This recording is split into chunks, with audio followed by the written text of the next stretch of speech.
నమస్కారం.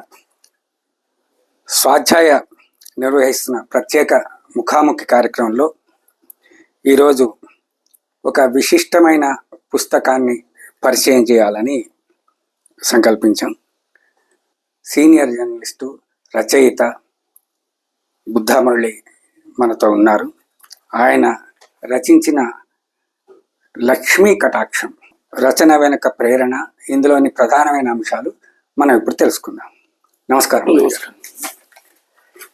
ఈ లక్ష్మీ కటాక్షం అనేది ఇప్పుడు డబ్బుకు విలువ ఇస్తేనే నిలుస్తుంది అన్న ట్యాగ్ లైన్తో ఈ పుస్తకం రాశారు.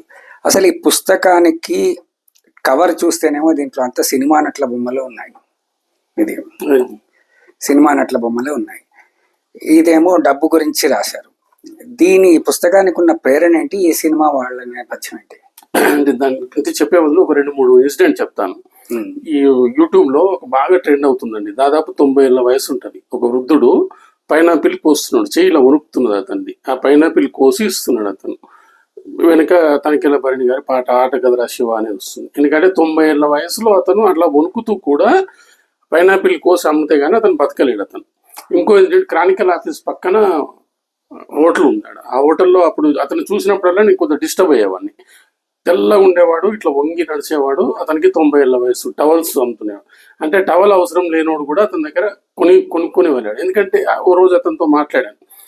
అది అమ్మి జబ్బు వస్తే తప్ప అతను బతకలేడు. అతను అంటే లాస్ట్ దశ అట్లా ఉండడానికి కారణం ఏంటంటే మనం వయసులో ఉన్న దశలో డబ్బులు నిర్లక్ష్యం చేయడం అని నేను అనుకుంటా. సరే, వాళ్ళంటే ఏదో పేదరికం నుంచి వచ్చిన వాళ్ళు ఉండొచ్చు, సామాన్య కుటుంబం నుంచి వచ్చిన వాళ్ళు అట్లా అయ్యిందని సమర్థించవచ్చు. వాళ్ళు ఏ రోజు సంపాదన ఆ రోజుకే సరిపోతుంది కాబట్టి అంతే ఉన్నారు. దాన్ని మనం ఎట్లా తప్పుపడతాము, నిర్లక్ష్యం చేశారని ఎట్లా చెప్తామో అని కరెక్టే. అయితే ఇది ఇప్పుడు మీరు చెప్పిన కవర్ పేజీలో ఏంటంటే టాప్ సినిమా యాక్టర్స్ అంతా. అంటే ఎన్టీ రామారావు నెల జీతం మీద పనిచేసే రోజుల్లో చిత్తూరు నాగయ్య ₹1,00,000 రెమ్యునరేషన్ తీసుకునేవాడు అండి. లక్ష అంటే ఈ రోజు లక్ష కాదండి, 50s 60s నాటి లక్షను ఊహించండి. ఎన్టీఆర్ జీతం, ఎన్టీఆర్, అక్కినే నాగేశ్వరరావు వీళ్ళంతా జీతంతో నటించే టైంలో 1,00,000 తీసుకునేవాడు. చివరి దశలో ఏంటంటే కేవలం భోజనం కోసము చిన్న చిన్న పాత్రలో నటించాల్సి వచ్చిందని. ఎందుకు అలా జరిగిందంటే డబ్బును నిర్లక్ష్యం చేయడం. అంటే డబ్బుకు సినిమా వాళ్ళకి ఏం సంబంధం వాళ్ళతోనంటే, ఇప్పుడు మా ఫాదర్కి ఊర్లో 100 ఎకరాలు ఉండే, తర్వాత ఇంజనీరింగ్ దశలో వచ్చాడు, మా పలానా వాళ్ళకి ఇట్లుండే, మన చుట్టుపక్కల బోలెడు కథలు ఉంటాయి. అవి అంత ప్రభావం చూపించేవండి మనిషి మీద. సినిమా వల్ల ఏంటంటే సరే ఇప్పుడంటే మనకు ఎంటర్టైన్మెంట్కి అనేక అవకాశాలు వచ్చాయి. అప్పుడు మనకేంటంటే టీవీ రావడానికంటే ముందు అయితే నవల చదవాలి, లేదంటే సినిమా చూడాలి. ఈ రెండే ఉండాలి. సినిమా యాక్టర్స్ అంటే మన దృష్టిలో మన జీవితంలో భాగం. వాళ్ళు చాలా తీవ్రమైన ప్రభావం ఉంటుంది. మన బంధువు ఆర్థికంగా దెబ్బతినడన్నా మనం పెద్ద పట్టించుకోం. కానీ కత్తివీరుడు మన చిన్నప్పుడు మనం అంత అలరించిన రాజనాల పేదరికంలో బతికాడంటే మనం తట్టుకోలేము. మనం అది తీవ్రమైన ప్రభావం ఉంటుంది. ఆ డబ్బుకు సంబంధించి అంత తీవ్రంగా ప్రభావం ఉండాలి చదివిన వాళ్ళ మీద అనే ఉద్దేశంతోనే సినిమా యాక్టర్ల జీవితాలను తీసుకొని ఈ పుస్తకం రాసింది. ఇప్పుడు ఈ పుస్తకం మొదటి భాగం అంతా ఈ సెలబ్రిటీలు, సినిమా వాళ్ళ జీవితాలను మెన్షన్ చేశారు. రెండో భాగం అంతా సాధారణమైన ఆర్థిక సంబంధమైన అంశాలను మెన్షన్ చేశారు. ఇదంతా ఈ పుస్తకంలో మీ జర్నలిజం కెరీర్ లో నుంచి వచ్చిన అనుభవాల గుదిగుచ్చి రాసినట్ట, లేకపోతే మీ వ్యక్తిగత జీవితంలో ఎట్లాంటి? అంటే వ్యక్తిగత జీవితం అండి. మామూలుగా ఏంటంటే మనం జర్నలిస్ట్ అన్నప్పుడు ఒక జర్నలిజంలో మనం రాసే వార్తలకు మన బీట్కే పరిమితం కాదండి. చుట్టూ సమాజంలో ఏం జరుగుతుందో చూస్తుంటాం. ఒక వ్యక్తి ఎందుకు దెబ్బతిన్నాడు, ఒక వ్యక్తి ఎందుకు ఎదిగాడు, అన్ని పరిశీలిస్తుంటాం మనం. నాకు అనిపించింది ఏంటంటే ఫస్ట్ నాకు నేను పాఠం చెప్పుకోదలుచుకున్నాను. అంటే డబ్బును నిర్లక్ష్యం చేస్తే ఏమవుతుంది, భవిష్యత్తు ఎట్లుంటుంది అని మా నాన్న ఎగ్జాంపులే కాకుండా నాకు మొత్తం సమాజం నుంచి కావాలి. నాకు తీవ్రమైన ప్రభావం పడాలంటే ఈ వయసులో నువ్వు నిర్లక్ష్యం చేస్తే నువ్వు పెద్ద వయసు వచ్చిన తర్వాత ఇలా అవుతావు నువ్వు అని నాకు నేను చెప్పదలుచుకోకుండా ఫస్ట్ నాకు నేను చెప్పుకుంటా. ఆ ప్రభావం నాకు తీవ్రంగా ఉంటుంది. దాని తర్వాత ఏంటంటే మా పిల్లలకు చెప్పదలుచుకున్నాను నేను. ఇందులో రాసిన ప్రతి సంఘటన ప్రపంచంలో ఎట్లా ఉంటుంది, నోకియా లాంటిది ఒక చిన్న తప్పుతో ఎట్లా రోడ్డు మీద పడుతుంటుంది, అంత పెద్ద ఇండస్ట్రీ, ఒక యాక్టరు రాజభోగాలు అనుభవించిన యాక్టరు చివరి దశలో ఎట్లా అయిపోయాడు, ఇవన్నీ ఏంటంటే మా పిల్లలకి చెప్తుంది. మా పిల్లలు చిన్నగా ఉన్నప్పుడు ప్రతిరోజు చందమామ కథ ఒకటి చదివి వినిపించేవాళ్ళు. కొద్దిగా పెద్దగా అయిన తర్వాత ఏంటంటే వాళ్ళకి డబ్బు గురించి చెప్పడం మొదలు పెట్టాను. ఎందుకంటే ఇంట్లో వాళ్ళు మనం చాలా మంది ఏమంటారంటే పిల్లలకు డబ్బులు చిన్న వయసులో చెప్పకూడదు అంటారు. చెప్పాలండి. మన ఆదాయం ఎంత, మన ఖర్చు ఎంత, మనం ఎట్లా ఎదగాలి, ఎటువైపు పోతే మనం దెబ్బతింటాం అని చెప్పాలి. ఖచ్చితంగా పిల్లలకు చెప్పాలి. మన కష్టాలు కూడా చెప్పాల్సిందే. వాళ్ళు చెప్పినప్పుడే మనం ఇచ్చిన డబ్బుకు విలువ ఉంటుంది. వాళ్ళు కాలేజీకి వెళ్తే చదవడానికి వెళ్ళాలి తప్ప ఎంటర్టైన్మెంట్ కోసమో సరదా కోసం కాదు, ఎంత కష్టపడితే ఈ డబ్బు వస్తుంది, ఈ డబ్బుకు మనం తగిన విలువ ఇవ్వాలి అనే ఉద్దేశం వాళ్ళలో పడాలనే ఉద్దేశంతో అది చాలా పడిందండి. అంటే నా మీద పడింది ఫస్ట్ ప్రభావం. నేను ఇవన్నీ స్టడీ చేయడంతో నా మీద ఆ ప్రభావం పడింది, మా పిల్లల మీద పడింది ఆ ప్రభావం. రేపు నువ్వు చేస్తున్న ఎంత గొప్ప కంపెనీ అయినా కావచ్చు, సడన్ గా మూత పడితే నువ్వు బతికే స్థాయి ఉందా అది తెచ్చుకోవాలి ఫస్ట్ అని చెప్పా. మా పిల్లలు ఆ స్థాయికి వచ్చారండి, నేను ఆ స్థాయికి వచ్చాను. రేపు ఏదన్నా అయినా నేను ఇంట్లో కూర్చొని గడిచే స్థాయికి, మా పిల్లలు కూడా దాదాపుగా ఇంట్లో కూర్చొని ప్రశాంతంగా గడిచే స్థాయికి వచ్చేసారు. నేను అది కోరుకున్నది, అది నేను వాళ్ళకి చెప్పిన విషయాల ద్వారా కోరుకున్నది, అది ఈ పుస్తకం ద్వారా కూడా నేను కోరుకుంటున్నది. అంటే సాధారణంగా డబ్బు మనుషులను దూరం చేస్తుంది, ఇచ్చేస్తుంది, సంబంధాలను చెడగొడుతుంది, మానవ సంబంధాలు ముఖ్యంగానే ఆర్థిక సంబంధాలు ఉండకూడదు, ఇలాంటి మాటలు జనరల్ గా వినిపిస్తాయి కదా. హ్యూమన్ రిలేషన్స్ అనేది ఇంపార్టెంట్ ఫైనాన్షియల్ రిలేషన్స్ కంటే అనేది చర్చ జరుగుతుంది.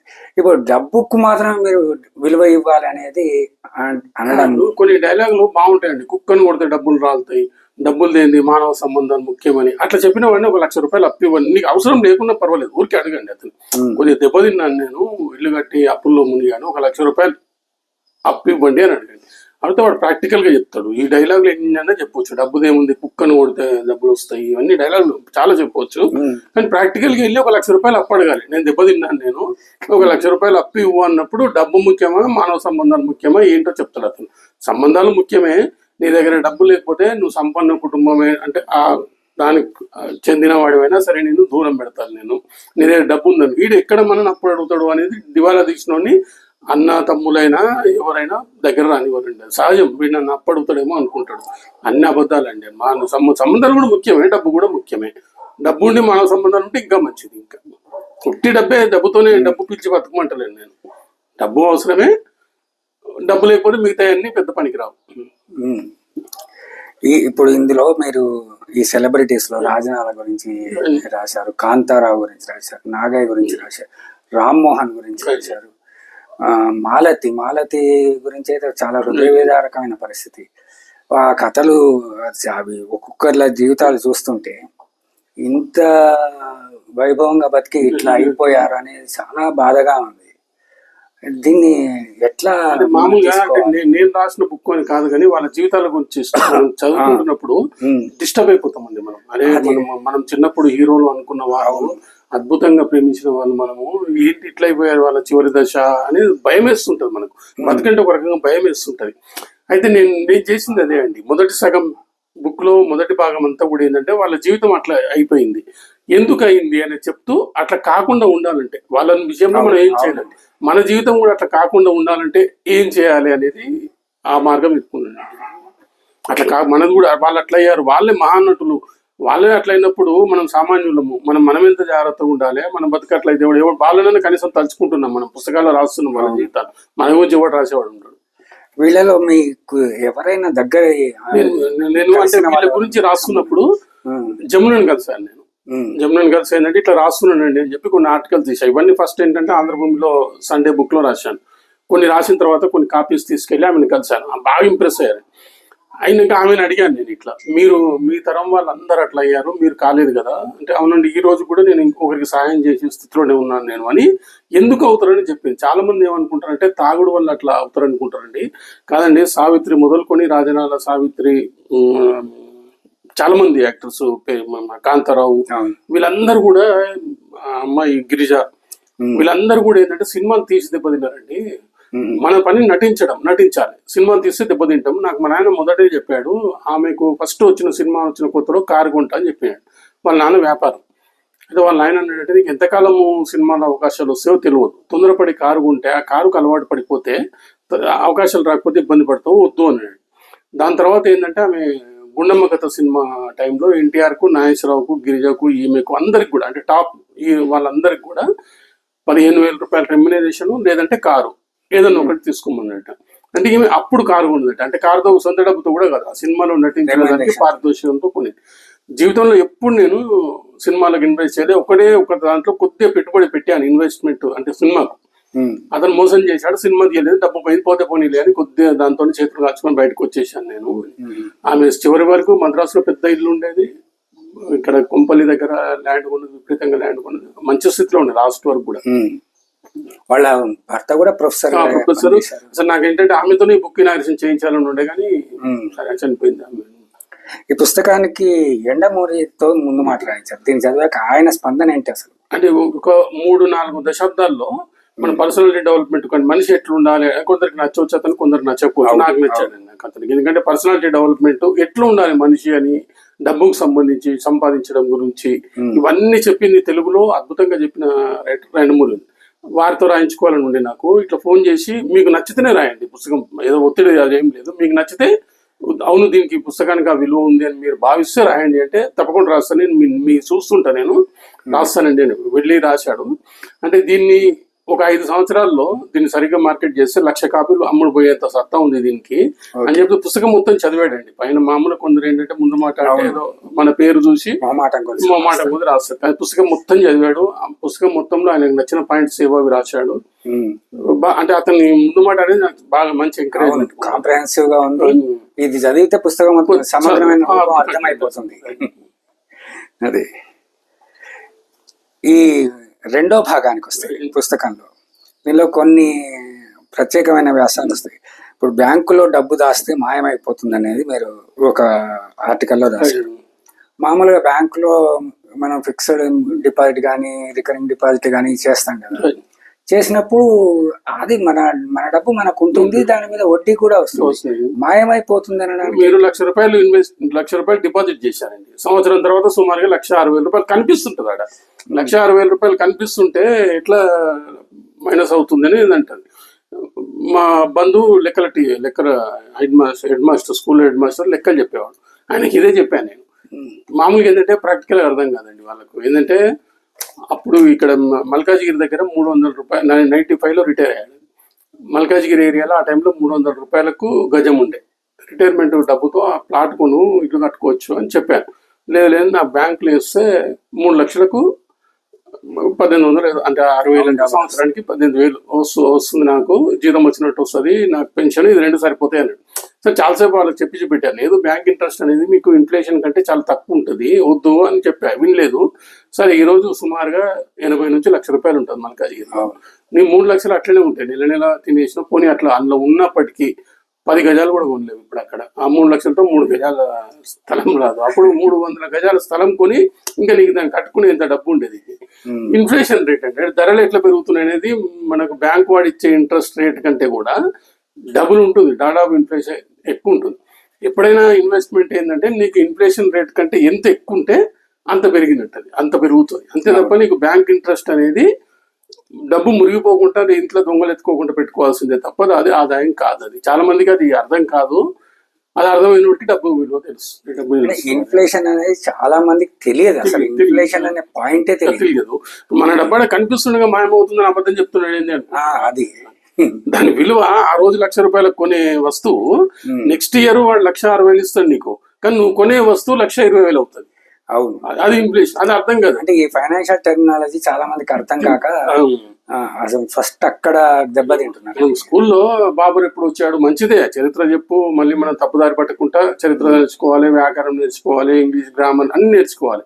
దాంతో పాటు ఏంటంటే జీవితానికి ఉపయోగపడేది కూడా కొంత చెప్పాలి. వడ్డీ రేట్ ఎంత, వడ్డీ ఎందుకు, ఇన్ఫ్లేషన్ ఎందుకు, నీ డబ్బు ఎట్లా పెరుగుతుంటది, ఏమవుతుంది, స్టాక్ మార్కెట్ అన్ని చెప్పాలండి. ఈవెన్ పోస్ట్ ఆఫీస్ ఎట్లా పనిచేస్తుంటది, ఎక్కడ ఇన్వెస్ట్మెంట్ చేసుకోవచ్చు నువ్వు. ఇప్పుడు లేదు కానీ నేను చదువుకునే రోజుల్లో కిడ్డీ బ్యాంక్ అని పెట్టేవాడు. 10 పైసలు 5 పైసలు కూడా డిపాజిట్, దానికి డబ్బు తెలుస్తుంది. ఇప్పుడు మళ్ళీ ఏందో వెళ్ళిపోయింది. అది లేదు. గవర్నమెంట్ స్కూల్లో కూడా ఉండే, చిన్న స్కూల్ మాది, అక్కడ కూడా ఉండేది కిడ్డీ బ్యాంక్ అని. ఎవరో ఒకరు మేనేజ్ చేసేవాళ్ళు. రోజుకు 10 పైసలు 5 పైసలు ఎంత ఇస్తే అంత డిపాజిట్ చేసుకునేవాళ్ళు. దానికి ఏంటంటే ఫస్ట్ డబ్బు గురించి తెలుస్తుంది మనకు.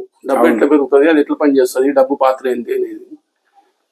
ఇప్పుడు కుటుంబ రావుల వృధా ఖర్చు అని ఒక వ్యాసం. కానీ నేను జనరల్ గా గమనించినప్పుడు ఒక షాపింగ్ మాల్కి వెళ్తాం, లేకపోతే మెట్రో లాంటి కిరాణా షాపు, సూపర్ మార్కెట్కి వెళ్తాం. మామూలుగా మనము ఏదైనా ఉప్పల్ మార్కెట్కి వెళ్ళేసి ఒక కిరాణా షాప్ లో తీసుకుంటున్నాము, ఒక లిస్ట్ రాసుకుంటాం, వాడికి ఇస్తాము, పర్టికులర్ సామాన్ మాత్రమే తీసుకుంటాం. ఇటువంటి షాపింగ్ మాల్స్ కి వెళ్ళేసరికి అక్కడ అన్ని వస్తువులు కనిపిస్తాయి, ఒకటికి 2 కొంటాం. అవసరం ఉన్నా లేకున్నా ఈ కొనటము, ఈ దానికి ₹500 కావాల్సిన చోట 2,000 అవుతుంది ఖర్చు. ఈ ఈ పద్ధతిలో ఎంత ఖర్చు వృధా అవుతున్నది, ఎంత amount వృధా ఎగ్జాంపుల్ మంచి ఎగ్జాంపుల్ అండి. ఐఫోన్లు 70,000 రూపాయలు ఉండే టైంలో అవుతుంది? అతని దగ్గర ఫోన్ ఉంది, ఉన్నప్పటికీ ఐఫోన్ కొత్తది రాగానే కొందామని వెళ్ళాడు. వెళ్తే షాప్ అతను ఏం చెప్పాడంటే, సరే ఇప్పుడు కార్డు ఇచ్చాడు, ఫోన్ తీసుకుని కార్డు ఇస్తే నేను 1% ఇవ్వాల్సి వస్తుంది, వాడికి పక్కన ఏటీఎం ఉంది, మీరు తెచ్చి ఇచ్చారనుకోండి నాకు 1% మిగులుతుంది అంటే, ఇతను కరెక్టే కదా ఏముంది లేదు పోయాడు. పోయి ఫస్ట్ స్టాండ్లో పెట్టి 20,000 తీసుకున్నాడు.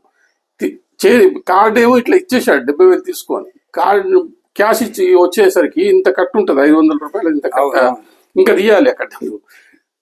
అవసరం అయిపోయింది నాకు అని చెప్పేసి అతను నిర్ణయం మార్చేసుకున్నాడు. అంటే మైండ్ మీద ఎట్లా ప్రభావం పడుతుంది. అట్లనే ఇప్పుడు మనం కిరాణా షాప్కి వెళ్తే నీకు కందిపప్పు కావాలంటే కందిపప్పు, శనగపప్పు ఏమి కావాలో రాసుకొని పోయి అవే తీసుకొని వస్తాం.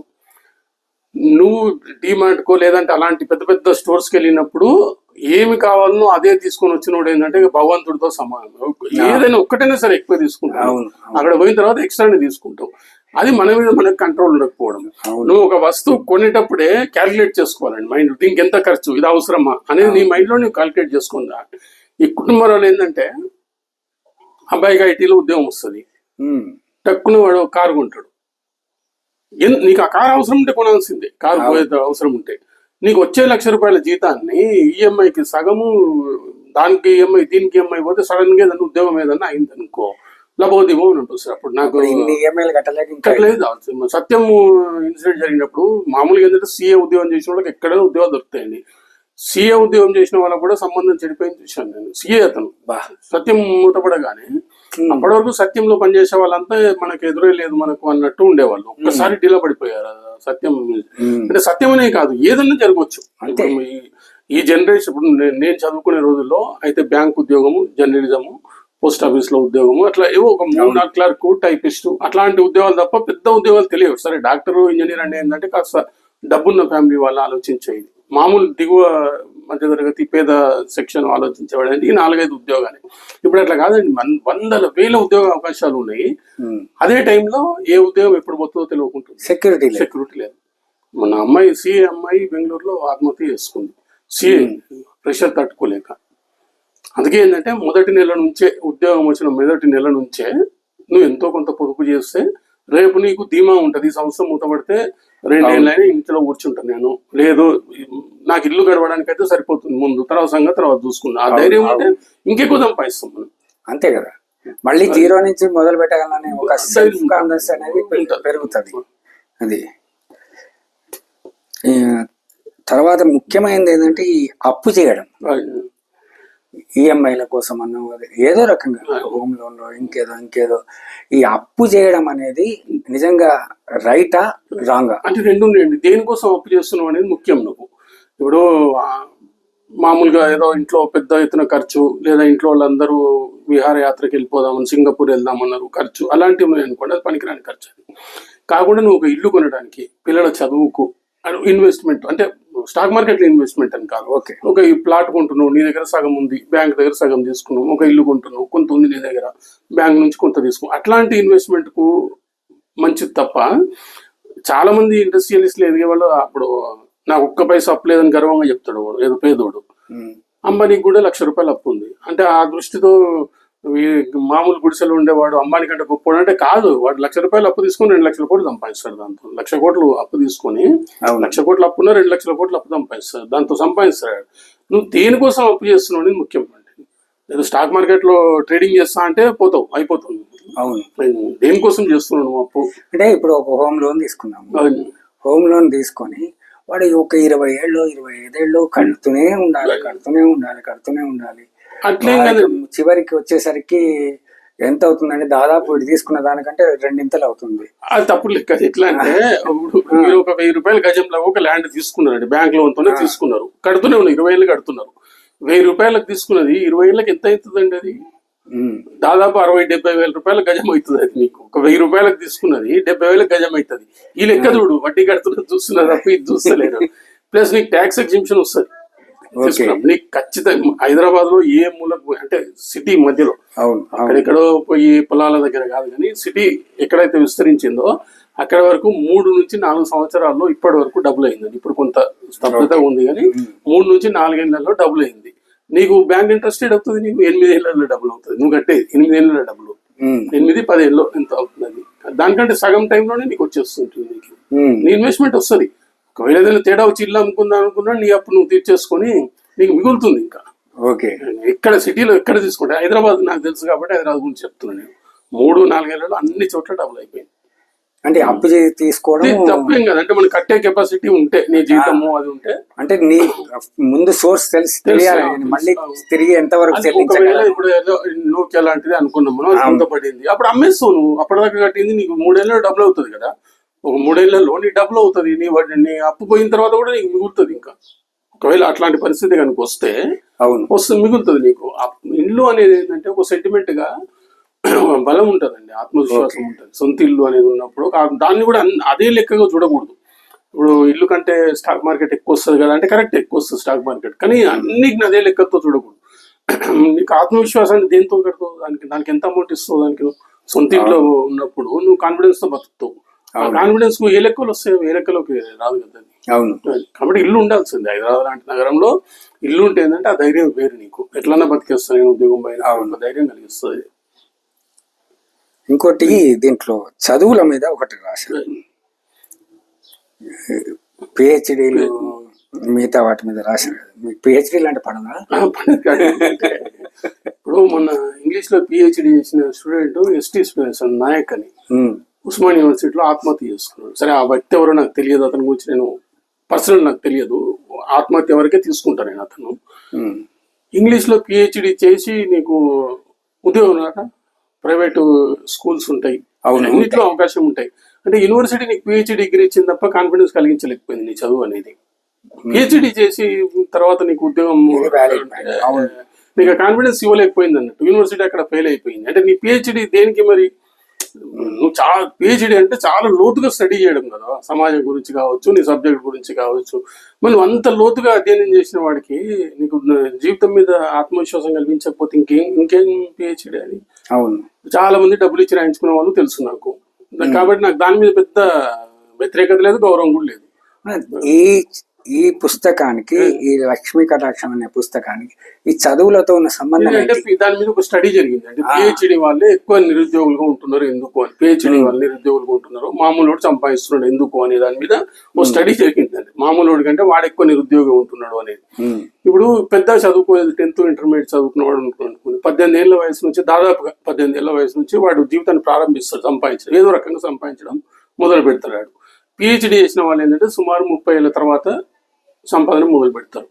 అంటే ఇక్కడ ఫీల్డ్ లో ఉన్న వాడికంటే 12 ఏళ్ళు జూనియర్ పిహెచ్డీ అతను. నీకు సర్టిఫికెట్ ఉంటుంది తప్ప మార్కెట్ గురించి అవగాహన నీకు ఉండదు. నువ్వు ఒక వస్తువు ప్రొడక్ట్ చేస్తావు లేదా ఏదో అమ్ముడు. పిహెచ్డీ అంటే బతకడానికే కదా. నువ్వు 12 సంవత్సరాలు వెనుకబడి ఉన్నావు ప్రాక్టికల్ జీవితం కంటే. దానికి దీనికి కలిపి ఉంటే ఇంకా బాగుండేది. ఇప్పుడు దీంట్లో ఎండమూరిది వాళ్ళ అబ్బాయి గురించి రాసింది అనేక పుస్తకాలు రాస్తూ వచ్చాడు. కాన్వెంట్ స్కూల్లో చేర్పడం మొదలుకొని అతను బ్రహ్మాండమైన స్థాయికి ఎదగడం వరకు కూడా రాస్తూ వచ్చాడు. భారతీయ విద్యాభవన్లో చేర్పించాడు. అతను తలుచుకుంటే ఏ స్కూల్లోనే చేర్పించగలుగుతాడు. నేను చాలా ఇది భారతీయ విద్యాభవన్ చదివి 10th పాస్ అయినాక అతను ఏం చెప్పాడంటే వాళ్ళ ఆయన ఫోన్ చేసి ఏం చేయాలని అడిగితే ఉద్యోగం చేయరు, ఉద్యోగంలో చేరి ఈవినింగ్ కాలేజ్ పార్ట్ టైం చదువుకున్నాడు. ఎందుకంటే అతను అకౌంట్స్ ఇంట్రెస్ట్ అతనికి. నాగార్జున సర్కిల్లో వాళ్ళ దాంట్లోనే చేసి అకౌంట్స్ రాస్తూ ఇక్కడ అకౌంట్స్ చదువుకునేవాడు. అంటే నువ్వు అక్కడ చదువుకొని వస్తున్నావు, ఇక్కడ ప్రాక్టికల్ గా నువ్వు ఎక్స్పర్ట్ అయిపోతావు అందులో. అవును, ఇప్పుడు మామూలుగా ఏంటంటే జర్నలిజం సంబంధించి ఇన్ని పుస్తకాలు కావాలి. పుస్తకాల సంఖ్య చూసే ఎవడైనా జర్నలిజం రావాలనుకున్నాడు భయపడతాడు, అమ్మో చాలా కష్టం. నేను ఒక వ్యక్తిని 5 నిమిషాలు మాట్లాడినా తనతో. అతను ఏమన్నాడంటే నువ్వంటే చిన్నప్పటి నుంచి పుస్తకాలు అవి చదువుతావు, జర్నలిస్ట్ ఈజీగా అవుతావు, నేను కాలేను అని అడుగుతాను. ఒక వేరే TCS లో చేసేవాడు. అదే నేనేం చెప్పానంటే ఉత్తరం రాస్తాను అడిగా. ఉత్తరం రాస్తాను అడుగుతున్నావు అంటే హిందీ, ఇంగ్లీషు, తెలుగు 3 భాషల్లో రాస్తాను నేను. చాలు, ఉత్తరం రాస్తే చాలు. నువ్వు ఒక సినిమాకి వెళ్తావు, మాయాబజార్కి వెళ్తావు, అద్భుతంగా ఉంది అని చెప్తావు. మాయాబజార్ అద్భుతంగా ఉంది, అది లీడు. NTR ఇలా నటించాడు, నాగేశ్వరరావు ఇలా నటించాడు, దానికి అంటుంది. ఇంతే జర్నలిజం, ఇంతే. అది సింపుల్. నువ్వు ప్రాక్టికల్ గా పో. అంటే ఫస్ట్ చిన్న చిన్న అసైన్మెంట్స్ ఇస్తారు, చిన్న పెద్ద పెద్దగా నువ్వు స్లోగా వస్తుంటావు. నువ్వు ఆ పుస్తకాలు చూసే భయం వేస్తుంది నీకు. అవును. అది అంతేగాని ఇంతే తెలియదు, ఇంకేం లేదు. నువ్వు ఒక పోయి ఇద్దరు మాట్లాడుకుంటుంటారు, ఎక్కడ పోయారు అంటే ఊరు వెళ్ళానరా, ఊరు బాగా పంటలు పండినాయి, అంత సుఖంగా ఉన్నారు, సంక్రాంతి అద్భుతంగా, ఇది అదే వార్త, ఇంకేముంది. అంతే. ఈ ఊర్లో చెప్పిన దాన్ని అసెంబ్లీకి వెళ్ళాను, కొట్టుకున్నారు, పలానా వాడు వీళ్ళు వాడిని తిట్టాడు, వాడిని వీడు తిట్టాడు, అంటే కంటిన్యూ చేస్తుంటాం అంతే. అంతే, దాని సింపుల్ అదే. ఈనాడులో చేసి రిటైర్ అయ్యాడు. ఈనాడులో ఆ వ్యక్తి నేనైతే ఎవరైతే చెప్పానో ఆ వ్యక్తి మామూలు నవ్వి ఊరుకోవడం కాదు, శుభ్రంగా ఈనాడులో చేరాడు, రిటైర్ అయ్యేంత వరకు చేశాడు. అబ్బా, అద్భుతం. ఇప్పుడు సిఇఓలు అందరూ, ప్రఖ్యాత కంపెనీల సిఇఓలు అందరూ ఈ పుస్తకాలు ఎక్కువ చదువుతున్నారు అని చెప్పేసి ఇంకొక వ్యాసం ఉంది. ఇప్పుడు ఒక బుక్ చదవడం అంటే మీరు రాసింది కావచ్చు, నేను ఎవరు రాసిందనే కావచ్చు, ఒక 50 సంవత్సరాల అనుభవాన్ని రాస్తాం. 40 నుంచి 50, 20 ఏళ్ళు, 60 ఏళ్ళకి నేను రాశాను అనుకోండి, సరే 20 ఏళ్ళ నుంచి మొదలుపెట్టిన 40 ఏళ్ళ అనుభవం ఉంటుంది నాకు, వృత్తి సంబంధించింది, జీవితానికి సంబంధించింది, కుటుంబం సంబంధించి ఉంటుంది. 40 ఏళ్ళ అనుభవంతో నేను ఒక పుస్తకం రాస్తాను. నేను రాసినప్పుడు ఏంటంటే, నేను ఒకరి పుస్తకాన్ని చదివినప్పుడు అతని 40 ఏళ్ళ అనుభవాన్ని నేను ఒక రోజులో నేను గ్రహించగలుగుతున్నాను. నేను పూర్తిగా కాకపోవచ్చు, 100% కాకపోవచ్చు, కానీ 40 ఏళ్ళ అతను ఎత్తుపల్లాలు, అతను చూసిన మంచి చెడు అన్నీ నేను గ్రహించగలుగుతున్నాను. అట్లనే సిఇఓలు కూడా ఏంటంటే, ఏ రంగం వాళ్ళ రంగానికి సంబంధించిన చదువుతారు ఎక్కువ, ఏదో భక్తి అట్లా కాదు, వాళ్ళ రంగానికి ఉపయోగపడేటి. వాళ్ళు ఏదో ఒక ప్రొడక్ట్ చేస్తున్నారు అనుకోండి, ఎట్లా మారుతున్నాయి, ప్రజల అభిరుచులు ఎట్లా మారుతున్నాయి, ఏంటి అనేది తెలుసుకోవడానికి చూస్తారు. ఆ పుస్తకం చదవడం ద్వారా ఒక రైటర్ 40 ఏళ్ళు చేసిన కష్టాన్ని వీళ్ళు ఒక రోజులో 2 రోజుల్లో చదివేయగలుగుతున్నారండి. అది చాలా ఉపయోగపడుతుంది పుస్తకాలు చదివితే. అంటే సిఇఓ చాలా విషయాలు చూసుకోవాల్సి వస్తుంది. ఇది కూడా అంతే కదా, ఇది కూడా అవును. ఇది బుక్ చదవడం అనేది కూడా ఏం మార్పు వస్తుందో తెలుస్తుంది కదండి. ఇప్పుడు మన నోకియా అంతనే దెబ్బతిన్నది కదా, సమాజంలో ఏం మార్పు వస్తుందో గ్రహించలేదు వాళ్ళు. టెక్నాలజీలో మార్పు వస్తుంది, అది గ్రహించలేదు, చూడలేదు, జస్ట్ కొద్దిగా నిర్లక్ష్యము, దడేలమని పడిపోయింది. అది ఆస్ట్రేలియా కంట్రీ మొత్తము జీడిపి ఎంతనో, నోకియా జీడిపి నోకియా ఆదాయం అంత, అలాంటిది పడిపోయారు ఇప్పుడు.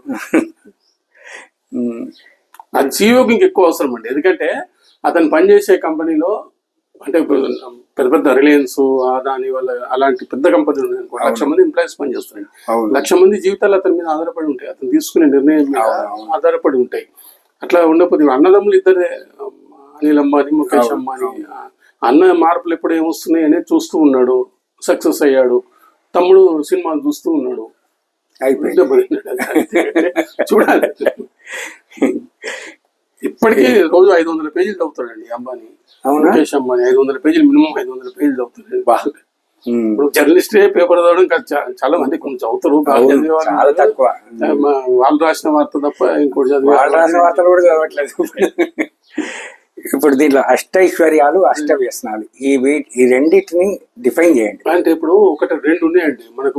ప్రతి మనిషికి వ్యసనాలు ఉంటాయి, మంచి అలవాట్లు ఉంటాయి. అవును, నువ్వు బేరీ చేసుకోవాలి. ఏది, నువ్వు సిగరెట్ తాగడం ఉంది, బద్ధకం ఉంది, ఆలస్యంగా లేస్తావు, ఇవన్నీ వ్యసనాలు, ఇవి వేస్ట్. ఇది రోజు చదివే అలవాటు ఉంది నాకు, ఎక్సర్సైజ్ చేసే అలవాటు ఉంది, ఆరోగ్యం కాపాడుకునే అలవాటు ఉంది, డబ్బు సంపాదించాలి, జ్ఞానం పెంచుకునే అలవాటు ఉంది. ఇలాంటివన్నీ ఏంటంటే పాజిటివ్ వ్యసనాలు పెట్టుకో. వ్యసనం అంటే చెడే చూడవసరం లేదు, మంచి అలవాట్లు పెట్టుకో. ఒక 8 మంచి అలవాట్లు, 8 చెడ్డ అలవాట్లు ఉంటాయి. ఎందుకు ఆ చెడ్డ అలవాటు? ఆరోగ్యం పాడు. నువ్వు సిగరెట్ తాగితే నువ్వే కాక నీ పక్కన పీల్చేవాడు వస్తాడు వాడు. ఇప్పుడు మామూలుగా అదే చెప్పాను నేను సినిమా రిలీజ్ కంటే ముందు ఏదో ఫంక్షన్ జరిగితే కొట్టుకున్నారట, హోటల్ అద్దాలు పగిలిపోయినాయి. ఎందుకండి? అతను సినిమా, అతని వృత్తి అది. దానికి నువ్వు పోవడం ఏంది, అద్దాలు పగలు కొట్టుకోవడం ఏంది? నువ్వు సినిమా క్యూలో చచ్చిపోయిన వాళ్ళు కూడా ఉన్నారు. వాళ్ళ జీవితం వాళ్ళది. వాళ్ళు ఇప్పుడు పెద్ద పెద్ద స్టార్స్ ఉన్నారండి, వాళ్ళ కొడుకులను వాళ్ళు నిలబడ్డారు, వాళ్ళ కొడుకుని నిలబెడతారు, వాళ్ళ మనవరాల వరకు తీసుకొస్తున్నారు, బిజినెస్లు ఉంటాయి వాళ్ళకు, ఇంత పెట్టుకుంటారు వాళ్ళు. నీకేమో ఏది లేకుండా నువ్వు సినిమా హాల్లో కడగడము, జెండాలు ఎగరేయడము, బ్యానర్ కడుతుంటే ఏదో విద్యుత్ షాక్ తగిలి చచ్చిపోవడము, ఇవి నీ బతికిది ఇంతే ఉంటది. దానికి వాళ్ళేం తిరుగుమని చెప్తారా? హీరోలు ఏం చెప్పారు, వాళ్ళ బిజినెస్ వాళ్ళు చూసుకుంటారు అంతే. మరి ఇప్పుడు మీరు ఈ తరం వాళ్ళంటే నాకు బాగా నచ్చింది. తెలుగులో ఒక 5-6 ఒక అతను వివాహ భోజనం అని హోటల్ పెట్టాడు, సందీప్ కిషన్. మన విజయ్ దేవరకొండ తమ్ముడు మొదటి సినిమాలో వచ్చిన ఆదాయంతో హోటల్ పెట్టాడు. ప్లస్ ఇంకో కమెడీ ఉన్నాడు, అతను బాబాయ్ హోటల్ ఫ్రాంచైజ్ తీసుకొని పెట్టాడు. చాలా మంచి పని అండి, ఎందుకంటే తెలియదు కదా సినిమా రంగం. ఈవెన్ విజయ్ దేవరకొండ కూడా ఏదో టెక్స్టైల్ ఇప్పుడు రౌడీస్ అనేది బ్రాండ్ తో బట్టలు పెట్టాడు. ఇప్పుడు చిరంజీవి మొన్న చెప్పాడు, నా సినిమాల కంటే కూడా నేను ల్యాండ్ కొన్న దాని మీద ఎక్కువ ఆదాయం వచ్చిందని. ఇప్పుడు ఆయన హీరో, వాళ్ళ కొడుకు హీరో, కొడుకు సొంత విమాన సంస్థ ఉందండి, మంచిది అది, దాన్ని తప్పుపడాల్సిన అవసరం లేదు, అది అంతే కదా, మంచిది అది. అట్లా అభిమానులు కూడా ఏంటంటే ఆ రకంగా ఆలోచించాలి. అవును, మనం ఎట్లా బాగుపడదాము అట్లా ఆలోచించాలి తప్ప నేను ఏ హీరో కూడా నీ చదువు మానేసుకుని వచ్చి సినిమాల్లో తుడువు అని ఎప్పుడు ఏ హీరో అన్నాడు, ఏ హీరో చెప్పాడు. అంత దుర్మార్గుడు ఎవరు ఉండరు, అంత దుర్మార్గం వీళ్ళంతా వీళ్ళు ఎట్లా వెళ్ళిపోతుంటారు. ఇప్పుడు ఆ హోటల్ ధ్వంసం అయితే అది హీరోకి అవమానం తప్ప గొప్పనా? అది నా సినిమా హీరోని ధ్వంసం చేశారని గొప్పగా చెప్పుకుంటాడు, అతను పైకి చెప్పకపోవచ్చు అని బాధపడతాడు. ఒక హీరో అభిమానులు ఇంకో హీరో అభిమానులు కొట్టుకోవడం కూడా మొన్నటి ఎలక్షన్స్ తర్వాత కత్తులతో పొడుచుకోవడం కూడా ఉంటుంది. ఎందుకు అనేది ఈ ఇందులో మనిషికి ఉన్న వరం ఏంటంటే అది ఏంటి? ఇప్పుడు ఈ సృష్టిలో అనేక జంతువులు, క్రిములు, కోట్లాది ఉంటాయండి, జీవరాశులు ఉంటాయి, కోట్లాది ఉంటాయి. ఏనుగు మనకంటే చాలా పెద్దది, సింహం మనకంటే చాలా స్పీడ్ గా పరిగెత్తుతుంటది, భయపడి చంపేస్తుంది ఒక నిమిషంలో మనం. అంటే మనకంటే అనేక అర్హతలు ఉన్న జంతువులు కొన్ని వందలు వేలు ఉన్నాయి. అయితే ఏంటంటే మన ఒక్కరికి ఉన్న వరం ఏంటంటే, నువ్వు సింహం అయినా సరే ఈ రోజు ఆహారాన్ని ఈ రోజు సంపాదించుకోవాలి. అవును, నేను 10 సంవత్సరాల కోసం కావాల్సిన ఆహారం సంపాదించుకుంటానంటే కుదరదు, దానికి అది ఉండదు, మురిగిపోతే మళ్ళీ రేపు ఫైట్ చేయాల్సింది. అది ఒక్క మనిషి మాత్రం ఏంటంటే, నువ్వు ఒక 10 సంవత్సరాలు 20 సంవత్సరాలు పనిచేసి ఎక్కడ నేను ఇన్వెస్ట్ చేసుకుని ఇక నేను కష్టపడని ఇంట్లో కూర్చుంటా అంటే, నువ్వు 10 సంవత్సరాలు సంపాదించి ఇన్వెస్ట్మెంట్ చేసావు కదా, అది నేను బతికిస్తుంటాను, అది వరం నీకు. అది అయితే ఏంటంటే, ఈ వరం ఉన్న సంగతి చాలా మందికి తెలియక ఏ రోజుకి ఆ రోజు కష్టపడుతుంటారండి. ఏ రోజుకి ఆ రోజు చచ్చిపోయేదాకా, పుట్టినప్పటి నుంచి చచ్చిపోయేదాకా కష్టపడుతూనే ఉంటారు. అట్లా కాదుగా బాబు, నీకు వయసు ఉన్నప్పుడు శరీరంలో సత్వం ఉన్నప్పుడు సంపాదించుకొని ఇన్వెస్ట్ చేసుకుంటే అది నేను బతికిస్తూ ఆ వరం అండి. అది ఇంకే జంతువులు, మనం కూడా జంతువులమే, పశువులు, సింహాలు, పురుడు ఎట్లా అట్లా మనము జంతువులమే. కానీ మనకు ఒక్కరికి సౌకర్యం ఉంది, అదే చాలా మందికి తెలియదు. తెలిసినోడు జాగ్రత్త పడుతున్నాడు, తెలియనోడు వాళ్ళు ఆ మాత్రం నువ్వు చేయకపోతే ఎట్లా అన్న, దేవుడు ఇచ్చాడు కదా నీకు కావాలి. ఇప్పుడు అమెరికాలో ఉందండి ఫైర్ అని ఒక concept, FIRE, financial independent early retirement. నాకు సంగీతం ఇష్టం అనుకుందాం, లేదా పాటలు పాడడం నాకు ఇష్టం. నేను పాటలు పాడితే జీతం రాదు, ఇంట్లో గడవదు కదా, కాబట్టి నేను ఏదో జర్నలిస్ట్లో ఉద్యోగం చేయాల్సిందే. అయితే ఏంటంటే, ముందు చూపు ఉంటే ఏంటంటే, నాకు వచ్చిన జీతం నుంచి ఒక 20% 30% మార్కెట్లో ఇన్వెస్ట్ చేస్తుంది. ఇన్వెస్ట్ చేసినప్పుడు ఏంటంటే, ఒక 20 సంవత్సరాలు అయిన తర్వాత నాకు ఇక్కడ జర్నలిస్ట్గా ఎంత జీతం వస్తుందో ఇన్వెస్ట్మెంట్ ద్వారా అంత వస్తుంది. అట్లా వచ్చినప్పుడు నేను ఏంటంటే, ఇది వదిలిపెట్టొచ్చు. నాకు ఆసక్తి లేకపోతే నాకు సంగీతం ఇష్టం, సంగీతం సాధన చేస్తాను. పెయింటింగ్ ఇష్టం, నాకు పెయింట్ చేసుకున్నాను. అంటే ఎవరికి ఇష్టం, నాకు అది నాకు జర్నలిజం ఇష్టం, డబ్బు రాకుండా దీనికే రాస్తుంటా. మామూలుగా ఒక్కొక్కరికి ఒక్కొక్క ఇష్టం ఉంటుంది, ఆ ఇష్టం అని చేసుకోవచ్చు. అంటే చాలా రేర్ గా అదృష్టం దొరుకుతుంది. అంటే మనకి ఏది ఇంట్రెస్టో, ఉపాధి అక్కడే దొరకడము, ఇంట్రెస్ట్ అదే దొరకడం అనేది రేర్ ఉంటుంది. చాలా మంది ఏంటంటే ఇష్టం లేకుండా జీతం కోసం పని చేస్తుంటారు. నేను జీతం రాకుండా రాస్తూనే ఉంటాను, రాయడం నాకు ఆసక్తి కాబట్టి. ఆస్తి పంపకం ఒక కళ, ఈ పుస్తకంలో చివరి వ్యాసం ఏమిటది అంటే, చాలా మంది ఏం చేస్తారంటే, దానికి చారుచర్య అని 13వ శతాబ్దం చెందిన సంస్కృత పండితుడు అండి. ఆయన మనిషి పుట్టినప్పటి నుంచి లాస్ట్ వరకు ఎట్లా ఉండాలని రాశాడు, మహాభారతం నుంచి ఎగ్జాంపుల్ చెప్తూ. అంటే ఇప్పుడు ధృతరాష్ట్రుడు రాజ్యం మొత్తం దుర్యోధనుడికి ఇచ్చేసాడు, రాజ్యాధికారం అంతా ఇచ్చేసాడు. యుద్ధం వద్దు అని చెప్పాడు ధృతరాష్ట్రుడు. వద్దు అని చెప్తే ఇతను ఏంటంటే పట్టించుకోడు, రాజ్యం ఇచ్చేసావు అయిపోయింది కదా, నీ మాట ఎవడు వింటాడు, ఇంకా వీళ్ళలేదు. వీళ్ళకి యుద్ధం తీసుకొచ్చాడు, మొత్తం సర్వనాశనం అయిపోయాడు. మళ్ళీ ఏం చేయాల్సింది అంటే, ఒకవేళ రాజ్యం ఇవ్వలేదు అనుకో, ఇవ్వకపోతే దుర్యోధనుడే చంపేసేవాడేమో ధృతరాష్ట్రుడిని. మామూలుగా చంపేస్తారు కదా, నువ్వు రాజ్యం ఇవ్వవు అనకని. అందుకని ఏం చేయాలంటాడంటే, అతను కొంత అధికారం ఇవ్వాలి నీ చేతికి.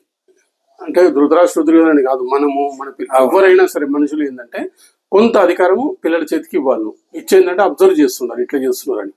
వాడికి కూడా ఏమనిపిస్తుంది అంటే, నేను బాగుంటే మా నాన్న మిగతా అంత ఇచ్చేస్తాడు అని అనిపించింది. అంటే అతనికి ఈ లోపు ప్రాక్టీస్ అవుతుంది. ప్రాక్టీస్ అయినప్పుడు ఏంటంటే, అప్పుడు మొత్తం ఇవ్వచ్చు, నువ్వు నీ చేతిలో ఉంటాడు, అతను నీకు గౌరవం ఇస్తాడు, దాన్ని దుర్వినియోగం చేయడు. అట్లా జరుపు. లేదంటే ధృతరాష్ట్రుడు దుర్యోధను టైప్లో అయిపోతుందని ఇప్పుడు అతను మనం చాలా మంది హిందీ యాక్టర్స్ పూర్తిగా ఇచ్చేసారు వాళ్ళకు. పూర్తిగా ఇచ్చేసినప్పుడు ఏంటంటే పట్టించుకోలేదు. అట్లా పట్టించుకోకుండా జరిగింది. అట్లాంటి అందుకే ఏంటంటే మొత్తం ఇవ్వకు, కొంత ఇవ్వు, అసలు ఇవ్వకపోవడం తప్పే. అసలు పట్టుకోవాలి, విడవాలి, పట్టు విడకుండా. అసలు ఇవ్వకపోతే ఏంటంటే చంపిన కేసులు కూడా ఉన్నాయండి. ఇప్పుడు ల్యాండ్స్ సంతకాలు పెట్టకపోతే చంపిన కేసులు కూడా ఉన్నాయి. లేకపోతే ఏంటంటే ఎదురు చూస్తుంటాడు, మా నాన్న ఎప్పుడు పోతాడా అని. అట్లా కాకుండా ఏంటంటే కొంత ఇవ్వును ఇచ్చి వాళ్ళకు జీవితం అనుభవం వస్తుంది, వాళ్ళకు ప్రాక్టీస్ అవుతుంటది. అట్లా ఆ ఉద్దేశంతో దాన్ని, అది కూడా ఒక కళ, సంపాదించడం కాదు, సంపాదించింది పిల్లలకు అనేది పంచడం కూడా ఒక కళ.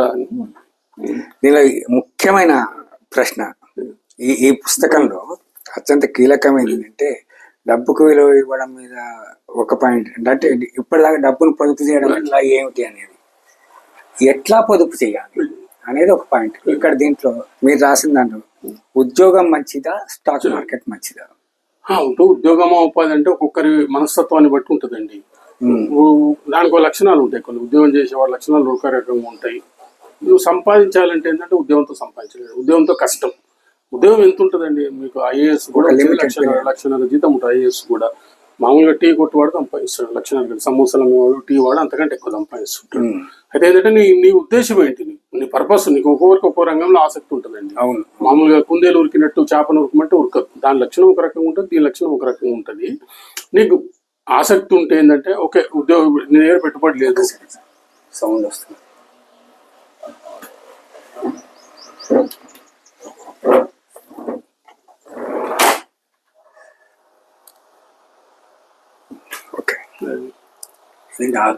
మిషన్ సౌండ్ వస్తుంది. పెట్టుబడి లేదు, ఉద్యోగం చేస్తున్నావు, ఉద్యోగం చేసిన తర్వాత ఏంటంటే దాని నుంచే పెట్టుబడి సమకూర్చుకో, స్లోగా ఇన్వెస్ట్ చేస్తుండవు. ఇప్పుడు ఒక ఉద్యోగం చేస్తూ ఇంకా నేను వ్యాపారం ఎట్లా చేయాలి, నేను బాగా స్టడీ చేశాను. నాకు ఏంటంటే 90s నుంచి స్టాక్ మార్కెట్ ఇంట్రెస్ట్. తర్వాత జిల్లాల్లో బదిలీ కావడం, ఇవన్నిటితో ఏంటంటే అప్పుడు ఫిజికల్ సర్టిఫికెట్స్ ఉండేది, అవన్నిటితో నేను కొంత వేరే పనిలో పడిపోయి పక్కన పెట్టేశాను అవన్నీ. తర్వాత మళ్ళీ ఇక్కడ వచ్చిన తర్వాత కరోనా టైం నుంచి మళ్ళీ దృష్టి పెట్టా. అదే కంటిన్యూ అవుతుంటే ఎక్కడో ఉంటుంటేనేమో, ఏమవుతుందో తెలియదు. ఇప్పుడు నీకు ఏంటంటే ఉద్యోగం చేస్తూ కూడా సంపాదించే మార్గాలు ఏమున్నాయని ఆలోచించాలండి. అంటే దాని మీద ఏంటంటే ట్రోల్ చేస్తారు, ఉద్యోగం చేస్తూ సంపాదించాలంటే పళ్ళ కింద చేతులు పెట్టాలంట. అది జోక్ కాదు. మామూలుగా ఏంటంటే ఇప్పుడు నిర్మా కర్సన్ బాయ్ ఉన్నాడు, సైకిల్ మీద ఫ్యాక్టరీలో పోతూ నిర్మా ప్యాకెట్లు అమ్ముకుంటూ వచ్చేవాడండి. అంటే మీకు ఆర్థిక సంస్కరణ తర్వాత వాళ్ళ మార్కెట్ పడిపోయింది, కానీ 90% వాళ్ళదే ఉంది మార్కెట్ అంతా. కోట్ల రూపాయలు సంపాదించాడు, పెద్ద ఫ్యాక్టరీస్ పెట్టారు. చిన్నది సైకిల్ మీద పోతూ. ఇప్పుడు మనం ఏం చేయాలంటే, కొంతమంది ఏదో ఒక ఆఫీస్కి వచ్చి వస్తువులు అమ్ముతూ పోతుంటాడు. ఇప్పుడు ఉద్యోగం చేసేవాడు 10 గంటలకు ఉద్యోగం అనుకోండి, 8 గంటలకు ఇంట్లో నుంచి బయటకు వెళ్ళి ఊబర్ బైక్ నడుపుతున్నారు కుర్రాళ్ళు. వాళ్ళు ఖచ్చితంగా ఎదుగుతారండి. వాళ్ళు ఈ రోజు ఊబర్ లాంటి చిన్న ఇదే ఉంటుండొచ్చు, వాళ్ళకు ఒక ఐడియా ఉంటుంది, ఒక ఐడియా ఫామ్ అయిపోయింది. డిమార్ట్ రాధాకృష్ణ దమాని గురించి విన్నాను నేను. బాంబే శివార్లో సినిమా హాల్ ఉన్నాయంటే, సినిమా హాల్ పక్కన వాళ్ళ ఇల్లు. ఇంటర్మీడియట్లో వచ్చి సమోసాలు అమ్మేవాడటండి, గోడ మీద పెట్టి. వాళ్ళ ఇంటి దగ్గర నుంచి గోడ మీద పెట్టి సమోసాలు అమ్మేవాడట. అది సరదా, అమ్మమ్మని ఇంట్లో వాళ్ళు చెప్పలేదు. నిజానికి సమోసాలు అమ్మాల్సిన పరిస్థితి కాదు వాళ్ళది. అతనికి ఆసక్తి, బిజినెస్ అనేది మీద ఉంటే ఆసక్తి వల్ల అతను అట్లా మనం వెతికితే ఏదో ఒకటి దొరుకుతుంటది. ఇప్పుడు నేను కరోనా టైంలో ఆలోచించా, ఇప్పుడు బయటకు వెళ్ళి నా టర్మ్ అయిపోయిన తర్వాత ఏం చేయాలి, బుక్ పబ్లికేషన్స్ లో డబ్బులు జారవించుకోవడం తప్ప సంపాదన అంటూ ఏముండదు. సో తర్వాత అనిపించింది స్టాక్ మార్కెట్ నాకు ఎలాగో ఇంట్రెస్ట్ కదా, మళ్ళీ స్టడీ చేద్దామని చెప్పేసి ఒక 2 సంవత్సరాలు స్టడీ చేసిన. సరే, నేను ఎవరిని పెట్టమని నేను చెప్పాను, కానీ నాకు ఉపయోగపడింది అది. నేను ఇంట్లో ఉండి కేవలం నా ఖర్చు డివిడెండ్స్తో వెళ్ళిపోతుంది నాకు. అసలు స్టాక్ మార్కెట్ ను ఎట్లా అధ్యయనం చేయాలి? స్టాక్ మార్కెట్ ఏంటంటే, ఇప్పుడు ఫస్ట్ చాలా మందికి ఏంటంటే ఇన్వెస్ట్మెంట్ కు, అంటే ఇంకా ఇక్కడ చిన్న మాట ఏంటంటే, మీ కెరీర్ తో కానీ మీ లైఫ్ తో పాటు జనరల్ గా స్టాక్ మార్కెట్ తోటి సంబంధం లేదు. ఎవరు కంప్లీట్ గా బిజినెస్ ఎక్స్పర్ట్ కూడా కాదు. ఒక లే మ్యాన్ ఒక పర్టికులర్ గా middle class man stock market అంటేనే ఫస్ట్ భయపడతారు, రిస్క్ అనేది. ఆ దశ లోపల ఈ దాని వైపు అధ్యయనం చేసి దాంట్లో ఇన్వెస్ట్ చేయడం అనేది ఒక సాహసమైన పని. అది ఎట్లా అధ్యయనం చేయాలి, అసలు ఎందుకు అటువైపు? ఇప్పుడు నేను మామూలుగా ఏంటంటే స్టార్టింగ్ లో నాకు పేపరు మొదట హెడ్డింగ్ మొదలుకొని లాస్ట్ కు ప్రింటెడ్ పబ్లిష్ అని ఉన్నది, అక్కడ దాకా చదివే అలవాటు ఉంది. అంటే టీవీ లేని రోజుల్లో ఫస్ట్ స్టార్టింగ్ పేపర్ అలవాటు ఉన్నప్పుడు అన్ని చదివేవాడిని, ఒక స్పోర్ట్స్ మినహా మిగతా అన్ని చదివేవాడిని అందులో. అప్పుడు ఏంటంటే మార్కెట్ గురించి చదివితే ఏదో గవర్నమెంట్ కు అసమ్మతితో కుప్పకూలిన మార్కెట్ అని ఇట్లాంటి వార్తలు వచ్చాయి. ఏదైనా ఏదో ఒక తీవ్రవాదులు దాడి జరిగింది, ఏదైనా పెద్ద ఇన్సిడెంట్ జరిగినప్పుడల్లా పడిపోతుంది మార్కెట్, పడిపోతుండే. అయితే నాకున్న అవగాహన ఏంటంటే ఎంత పెద్ద ప్రమాదం జరిగినా ఏది జరిగినా సమాజం మళ్ళీ మామూలు అవుతుంది అనేది ఒక నాలెడ్జ్ ఉంది నాకు. మామూలు అవుతుంది, అది పడిపోతుంది మామూలు. అయితే నాకు అప్పుడు అనిపించింది అంటే అవును, ఇట్లా భయపడ్డప్పుడు అందరు అమ్ముతుంటారు కదా, మార్కెట్ పడిపోతుంది. ఆ టైంలో మనకేమి కాదు అని తెలుసు కదా, నాకు తెలుసున్నప్పుడు ఇన్వెస్ట్ చేయవచ్చు కదా అని ఒక ఆలోచన వచ్చి అసలు ఏంది మార్కెట్ అనేది స్టడీ చేశాను నేను. మామూలుగా ఏంటంటే అందరు భయపడుతున్నప్పుడు మనం కొనగలగాలి. ఇప్పుడు కరోనా లాంటిది అనుకోండి, 100 ఏళ్ళకు ఒకసారి వస్తుంది, ఇట్లాంటి 4 ఏళ్ళకు 5 ఏళ్ళకు ఒకసారి వస్తూనే ఉంటుంది, ఏదో ఒక సందర్భంలో వస్తుంటుంది, మార్కెట్ పడిపోతుంటుంది. ఇప్పుడు కరోనా అప్పుడు ఎంత పడిపోయిందో ఈ 2-3 సంవత్సరాల్లో అంతకంటే మించి పెరిగింది. అయితే మనకి ఎప్పుడు ఇదే మార్కెట్ లో హర్షత్ మెహతా లాంటి స్కామ్ అయినాయి, కేతన్ పరేఖ్ లాంటి స్కామ్లు అయినాయి, ఈ స్టాంప్ పేపర్ల స్కామ్లు అయినాయి. అంటే డైరెక్ట్ గా స్టాక్ మార్కెట్ లోనే సంక్షోభం వచ్చే పరిస్థితి ఉన్నప్పుడు ఆ మదుపరి పెట్టి ఎంత 2-3 ఏళ్ళు అయితే మళ్ళీ అంత సర్దుకుంటుందండి. ఏదో కొన్ని కంపెనీలు దెబ్బతింటాయి, డైరెక్ట్ వాళ్ళకు దాంతో లింక్ ఉన్న కంపెనీస్ ఏవో 2-3 దెబ్బతింటాయి. మళ్ళీ ఇప్పుడు ఇండెక్స్ 26,000 ఈ రోజు 26,000 వచ్చి చేరుకుంటుందండి. ఇంకొక 150 పాయింట్స్ ఉంటే 26,000 చేరుకుంటుంది. హర్షద్ మెహతా అప్పుడు ఎంత ఉంటే 1,200, 200, 3,000 ఉండే. అంటే హర్షద్ మెహతా సంక్షేమాన్ని బయటపడింది 7,500, దాదాపు 7,500 దాకా వచ్చింది కరోనా టైంలో. 3 పెరిగింది కదా మళ్ళీ. అంటే ఇప్పుడు ఫస్ట్ వరల్డ్ వార్ వచ్చింది, సెకండ్ వరల్డ్ వార్ వచ్చింది, కరోనా వచ్చింది, ఇవన్నిటిని తట్టుకొని నిలబడుతుంది. తాత్కాలికంగా కొంత టెన్షన్ ఉంటుంది, అది దాన్ని తట్టుకొని నిలబడగలిగితే స్టాక్ మార్కెట్ బెస్ట్ అండి. మిగతా అన్నిటికీ ఇప్పుడు మీకు బంగారము, రియల్ ఎస్టేట్, స్టాక్ మార్కెట్, ఈ 3 ఏంటంటే ఏదైనా మీ ఇష్టం వచ్చిన 10 సంవత్సరాలు తీసుకోండి, 2000 నుంచి 2010 లేదా 1990 నుంచి 2000, ఏదైనా సరే 10 years తీసుకోండి. ఈ 3టితో పోలిస్తే ఫస్ట్ మార్కెట్ ఉంటుంది, స్టాక్ మార్కెట్ ఉంటుంది. ఒక్కరోజు చూడకూడదు, ఒక రోజు 2 రోజులు కాదు, 10 సంవత్సరాలు చూడండి మీరు. ఫస్ట్ స్టాక్ మార్కెట్ ఉంటుంది, సెకండ్ రియల్ ఎస్టేట్ ఉంటుంది, థర్డ్ గోల్డ్ ఉంటుంది. ఓకే, మామూలుగా అందరికి ఏంటంటే గోల్డ్కు రియల్ ఎస్టేట్కి పెద్ద నాలెడ్జ్ ఎక్కర్లేదు, స్టాక్ మార్కెట్కు నాలెడ్జ్ అవసరం. ఒక 2-3 సంవత్సరాలు బాగా స్టడీ చేయాలి, లేదా అంత ఓపిక లేదు, అంత టైం లేదు నాకు అనుకుంటే మ్యూచువల్ ఫండ్లో పెట్టడం బెటర్. నేను మ్యూచువల్ ఫండ్లో కూడా 20 నుంచి 25% ఇస్తున్నాను. 25% ఈక్విటీలు, ట్రేడింగ్, మ్యూచువల్ ఫండ్స్, ఈ మూడింటిలో ఈ ఉన్న అంతరం ఏంటి, ఎట్లా ఇది చేస్తుంది? ట్రేడింగ్ అనేది పక్క జూదం అండి, ఇంకా వేరే మాట లేదు, పక్క జూదమే అది. ఈవెన్ మీకు బొమ్మ బొరుసు అని ఎగిరేస్తే 50% సక్సెస్ ఉంటుంది అందులో. అయితే బొమ్మ వస్తుంది లేదా బొరుసు వస్తుంది. కానీ ట్రేడింగ్ ఏంటంటే 90% లాస్ అవుతారు, 10%. అసలు ట్రేడింగ్ అంటే ఏంటంటే నువ్వు ఊహించడం, ఇది ఈ కంపెనీ ఎట్లుంది అదేం నీకు సంబంధం లేదు. ఈ రోజు 3:30 వరకు 3:30 క్లోజ్ అవుతుంది కదా, పొద్దున కొంటావు, లేదా 10 నిమిషాలకు అమ్మేవాడు ఉంటాడు, గంటకు అమ్మేవాడు ఉంటాడు, 3:20 అమ్మేవాడు ఉంటాడు. ఈ రోజులోనే తేలాలి, ఇది పెరుగుతుందని నేను అనుకుంటా, పెరుగుతుంది అనుకుని కొంటాను నేను, అది పడిపోతుంది. ఒక్క రోజులో ఏదైనా జరగవచ్చు, గంటల్లో 2 గంటల్లో ఏదైనా జరగవచ్చు. ఒకసారి 2 సార్లు నేను సక్సెస్ అయినప్పుడు ఏమనిపిస్తుంది అంటే నేను కరెక్ట్ ఊహిస్తున్నాను నేను అనిపిస్తుంది. 3వసారి ఈడ్చి కొడితే ఏంటంటే ఇక లేవు నువ్వు. అట్లా 10 సంవత్సరాలు సంపాదించిన వాళ్ళు ఒక్క రోజులో పడగొట్టుకున్న వాళ్ళు కూడా ఉన్నారు. అదే నువ్వు ఇన్వెస్ట్మెంట్ చేస్తే, అంటే ఇన్వెస్ట్మెంట్ చేస్తే కంపెనీ బాగుందా లేదా ఇవన్నీ స్టడీ చేయాలి. ట్రేడింగ్ అదేం అక్కర్లేదు, ఈ రోజు పెరుగుతుందని ఊహిస్తున్నావు లేదా తగ్గుతుందని నువ్వు ఊహిస్తున్నావు, దానికి ఏం లేదు. దానికి ఒక్క రోజులో కంపెనీ దానికి బాగోగులు చెడిపోవడం ఏముండవు. నువ్వు ఈ రోజు పెరుగుతుందని నువ్వు గెస్ చేస్తున్నావు, తగ్గింది, నువ్వు తగ్గుతుందని నువ్వు అనుకుంటున్నావు, అది పెరుగుతుంది. అది 5 రోజులు నువ్వు అనుకున్నట్టు జరిగినా 6వ రోజు ఈ మొత్తం పోతాయి, నీ పెట్టుబడి పోతుంది, ఇవి పోతాయి, అన్ని పోతాయి. ఒక దాని మీద సరదాగా చెప్పాడు అతను. అంటే మామూలుగా నేను ట్రేడింగ్ లో సంపాదించాను అని ఎవరైనా చెప్తే అయితే అతను దేవుడై ఉండాలి, ఓకే, లేదంటే బోగస్ అని చెప్తుండాలి. ఈ రాధాకృష్ణ దమ్మని కూడా అడిగారు, అతను డిమాట్ తో పాటు అనేక వ్యాపారం ఉంది, స్టాక్ మార్కెట్ ఉంది అతనికి, అంతకుముంటే ముందు బేరింగ్స్ వ్యాపారం ఉండేది అతనికి. అతను ఎవరు అడిగారు, మీరు ట్రేడింగ్ లో సంపాదించారు కదా, మాకు సలహాలు ఇవ్వండి అంటే అతను చాలా కూల్గా ఏం చెప్పాడంటే, నా కొడుకు భవిష్యత్తు కోసము డిమాట్ సంపాదించి పెట్టాను నేను, నా కొడుకు కోసం. నా కొడుకే నేను చెప్తాను నేను ట్రేడింగ్ గురించి, అంటే ఒకవేళ అంత లాభం ఉంటే వాడికి చెప్తా కదా, డిమాట్ ఎందుకు, ఒక్కొక్క వస్తువు అమ్ముకుంటూ కిలో అమ్ముకుంటూ ఇవన్నీ ఎందుకు, వాడి కోసం డిమాట్ ఎందుకు పెడతాను, నేను ట్రేడింగ్ చెప్తుంటే ఒకవేళ అంత గొప్పది అవుతుంది ఉద్రా బాబు చెప్పాడు. నా కొడుకే చెప్తాను నేను, వద్దు అది దెబ్బతింటామని. అట్లా ఒకవేళ అంత ఆదాయం ఉంటే అందులోనే ఉంటే ఎందుకైనా డిమార్ట్ ఎందుకు, పప్పులు ఉప్పులు అమ్ముకుంటూ కూర్చోవడం ఎందుకు, ఇవన్నీ ఎందుకు, ట్రైనింగ్ చేసుకుంటుంటే ఎంత అంటే అది సంపాదించవచ్చు కదా, 1000 కోట్లు సంపాదించు. ఒకవేళ అది నిజమే అయితే అతను చెప్పి ఒక రోజులోనే డబ్బులు కావడము అట్లయితే. మరి ఇప్పుడు ఈ టీవీలలో ఉదయం మార్కెట్ ప్రారంభంలో మార్కెట్ క్లోజ్ లో డిస్కషన్స్ కానీ సలహాలు ఇస్తుంటారు, అవి కొనండి ఇవి కొనండి అని, యూట్యూబ్ లో క్లాసెస్ ఇప్పుడు ఇవన్నీ కన్ఫ్యూజన్ ఎక్కువ క్రియేట్ ఇప్పుడు ఎక్కడన్నా వారన్ బఫెట్ ఏ స్టాక్ కొనాలి ఏందనేది ఏదైనా ట్రైనింగ్ క్లాసెస్ ఇచ్చాడా ఎక్కడైనా, ఈ స్టాక్స్ కొనండి ఈ స్టాక్స్ అమ్మండి అని ఇచ్చాడా ఏదైనా?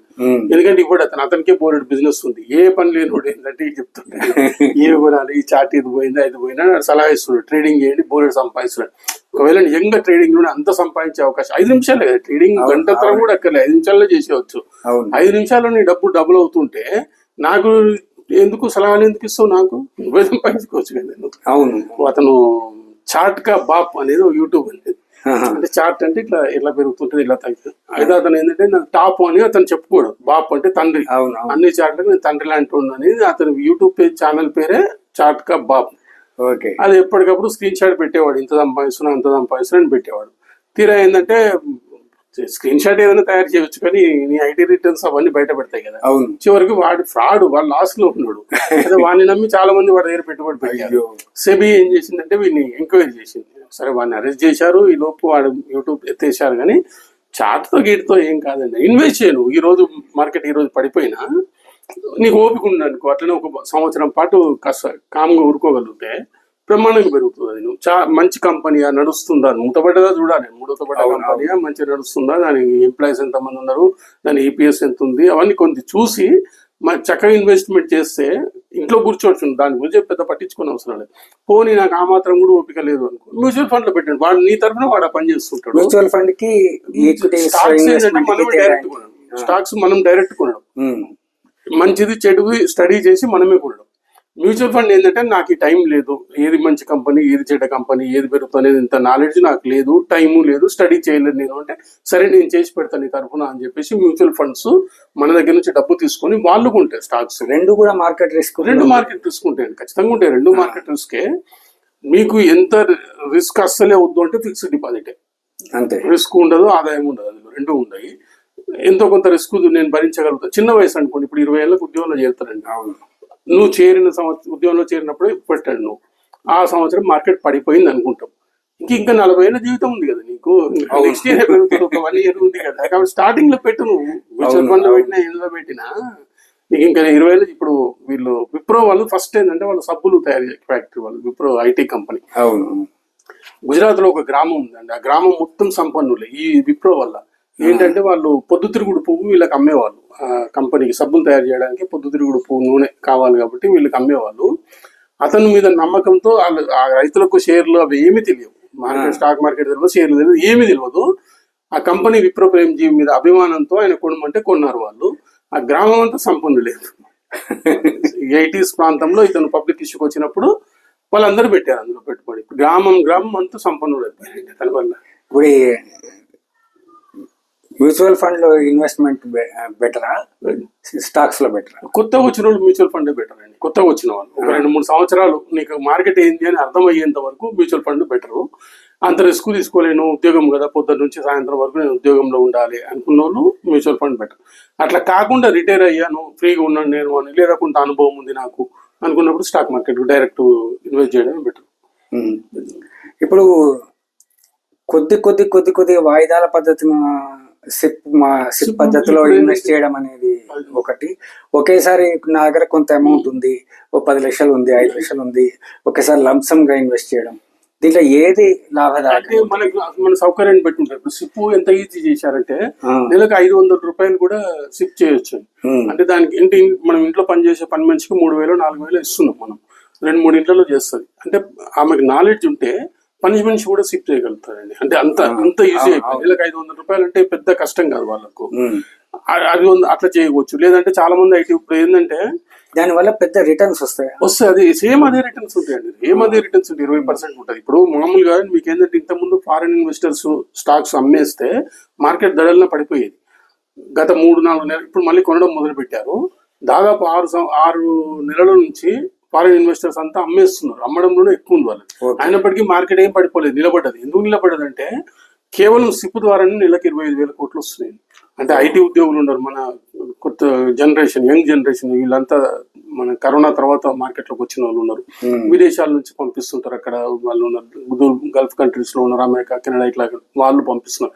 25,000 కోట్లు అంటే అది ఇంకా పెరుగుతుంది. ఇంకా అంటే ఈ ఫారిన్ ఇన్వెస్టర్స్ వాళ్ళ డబ్బు వాళ్ళు తీసుకున్న ప్రభావం లేదు, పెట్టిన ప్రభావం లేదు అన్న స్థాయికి వచ్చేసింది. 25,000 ఒకప్పుడు విదేశీ మదుపర్లు అమ్ముతున్నారు, ఎక్కువ అమ్మకాలు పడుతున్నాయి అనగానే వెంటనే మార్కెట్ కొలాప్స్ అయ్యేది. ఇవేం అసలు వాళ్ళు 2 ఏళ్ల నుంచి బట్టి అమ్ముతున్నా, 6 నెలల నుంచి అమ్ముతున్నా, ఎవరు అంత పెద్ద ప్రభావం లేదు. అంటే కేవలం ఇప్పుడు మన ఇన్వెస్టర్స్, కొత్త యంగ్స్టర్స్, కొత్త వచ్చిన వాళ్ళే నిలబెట్టగలుగుతున్నారు మనం. ఎందుకంటే చూస్తున్నారు వాళ్ళు, బ్యాంకులో 6% వాళ్ళకి అర్థమైంది బ్యాంక్ ఇంట్రెస్ట్. ఫస్ట్ టైం బ్యాంకులు మేళా పెట్టబోతున్నాయి. ఏంటంటే డిపాజిట్లు సేకరణ 3 లక్షల కోట్లు తక్కువ వచ్చినాయి సార్ బ్యాంకులు. వాళ్ళ మామూలు టార్గెట్ కంటే 3 లక్షల కోట్ల డిపాజిట్లు తక్కువ వచ్చినాయి. ఇట్లయితే ఎట్లా అని చెప్పి వాళ్ళు డిపాజిట్ల సేకరణ అలాంటి పెడుతుంది. తక్కువ ఇంట్రెస్ట్ వస్తుంది అందులో. కొత్త జనరేషన్ రిస్క్ తీసుకోవడానికి రెడీగా ఉన్నారు. ఇప్పుడు రిటైర్ అయిన వాళ్ళు తీసుకోకపోవచ్చు, అంటే ఏమవుతుందో తెలియని దాంట్లోకి ఎందుకు అని వాళ్ళకు ఉండొచ్చు. కానీ కొత్త జనరేషన్ సంఖ్య వాళ్ళదే ఎక్కువ ఉంది.